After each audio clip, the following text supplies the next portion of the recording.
if there's chaos, we'll try to find a way to profit from the chaos. So take, say, 9/11. I mean, I guess the first interview I had, maybe an hour after the events, I was asked what I thought would happen. And I made a prediction, which was, I don't take any credit for it because it's like a truism.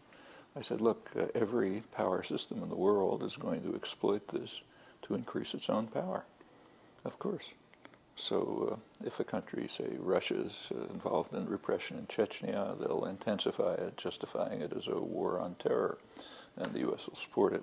Israel will do the same in the West Bank. Indonesia will use it in Aceh.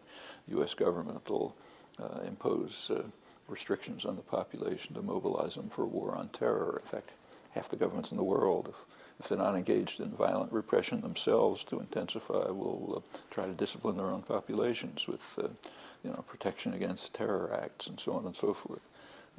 Business will exploit it. I didn't realize at the time how cynically business would exploit it. But, for example, the Wall Street Journal later ran a big story on how right after 9/11, everybody knew the stock market's going to be closed for a couple of days, and that when it opened, stocks would be very low.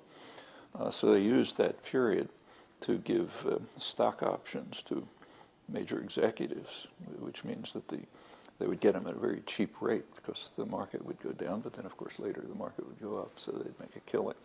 So, yeah, executives and major corporations were able to make a killing from 9/11.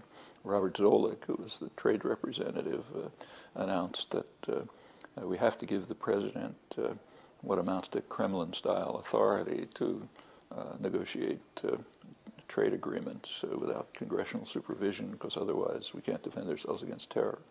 I mean, yeah, of course. So yes, everyone who had any power at all used this to justify increasing their power. So that's exploiting disaster.